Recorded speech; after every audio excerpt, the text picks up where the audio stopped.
from handmade.blogspot.com, and today I just want to show you a quick little tutorial on how I color my images with my inks, my stamped images. So I'm going to show you this one here and this one. They are both from the Always Grateful stamp set out of the current catalog. And these are the ink colors that I'm going to be using today. We have Ruby, Barn Red, Gypsy, Gold Rush, Desert Sand, and Olive. So first off, what I do is I stamp my images with Versamark,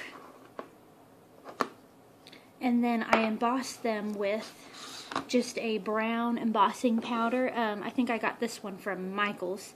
You can get clear, gold, and silver, if I remember correctly, from Close to My Heart. But I do use the clear a whole lot. Besides that one, I use the brown the most. So I embossed the images, then I put the powder on there, and then I use my heat gun to set them. And then usually what I do is I cut them out afterwards, and then I put them in like a really heavy book just to flatten them out, because sometimes after you heat emboss, it'll kind of wave your paper a little bit. So I always find it best, if you have the time to be able to do that, to put it inside a book for a little bit. And then as far as my other items that I use, I have these two water brushes here. You can use any regular paintbrush with just a little bit, like a little bowl of water. But I really kind of enjoy these because it just kind of eliminates that, and it's not quite as messy. Close to My Heart used to actually carry some of these, but I don't believe they carry them anymore. These ones I think I got from Hobby Lobby, and they come with a pack of 3 that has different size tips to them. I think this is the smallest one and the largest one. And then you just fill the barrel up with water, and then whenever you want to get the tip of the paintbrush wet, you just kind of give it a little squeeze, and it'll bring water down into the tip of the brush there. So I'm going to open my ink pads. For these pumpkins here, I'm going to use a little bit of Barn Red and Gypsy ink. So I'm going to open these, but I'm just going to leave them like so. And first, actually, like this one I opened up and it has enough ink in the lid already. If they don't have enough ink in the lid, then before you open it, just kind of give it a little squeeze so that you have some ink that has settled there in the lid. So first off, I'm going to take my water pen here, and I'm going to go ahead and put a little bit of water here in the corner. Squeeze a little bit out. And I'm going to get a little bit of this color and kind of put it in the water, because just for this Barn Red, I just want a little bit darker at the bottom of my pumpkins here, but I don't want it to stand out too much. So then I just take it and kind of paint it in. You always start lighter and then get darker to your desired color, because obviously the lighter you put the color, you can always add on to it, but you can never take away.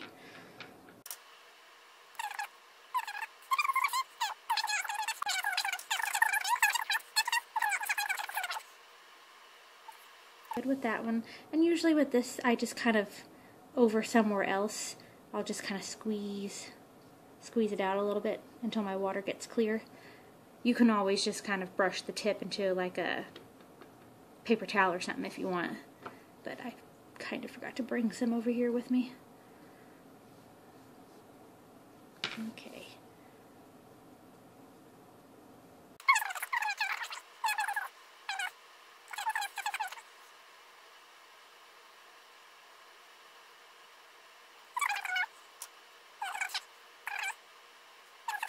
Can see that there.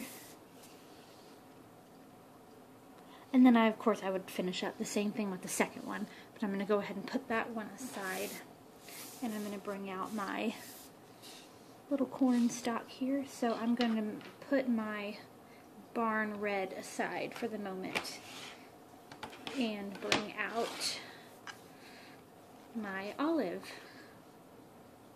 Okay. Go ahead and start with the Gold Rush, since that's already what I have going here.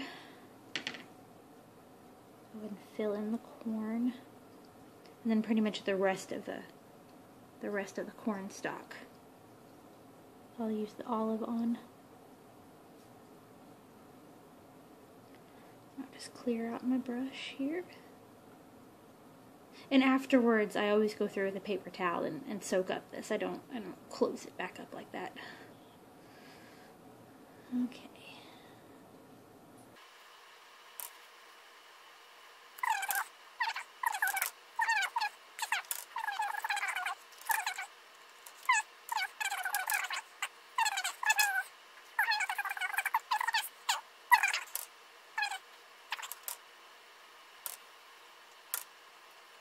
So I was just finishing painting up the same way that I've been doing. I'd probably go over this maybe one more time just to get it to look as dark as this one that I have here.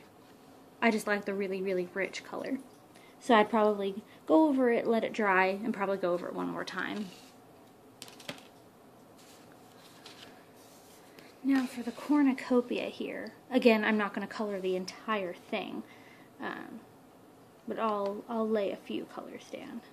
And actually at this point I think I'm going to go ahead and switch brushes here.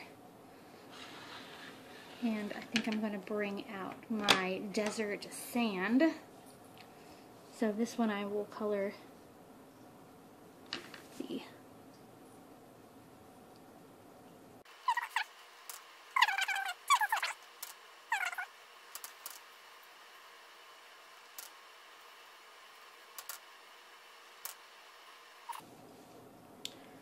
So,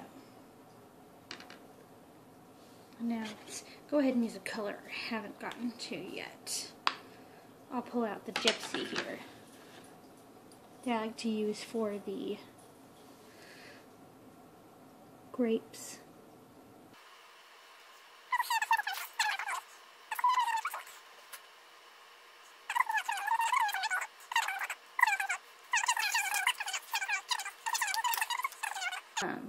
So I've always kind of, if I do color, usually use, right now I'm using the ruby. I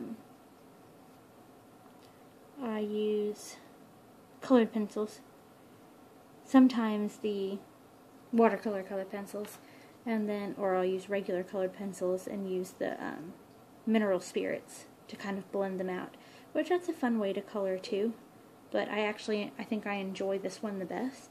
And especially for coloring close to my heart images like this, where you're using it with a coordinating paper pack, it's just nice that, again, like the colors that you color your ink are going to match your paper.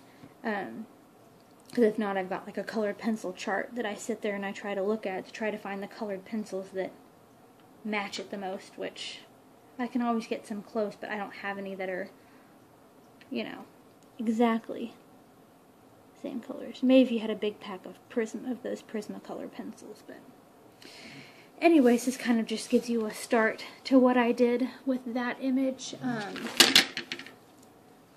Here's the final product again. I just did the same thing on these pumpkins as I did on the ones that I just did in the corn. The squash, that was the hardest one for me, trying to figure out what color I wanted to do it, but because I don't really have that like a lighter color than Gold Rush really, so I kind of just mixed the green and the Gold Rush to kind of just give it a different look. But that is how I color my images, my stamped images.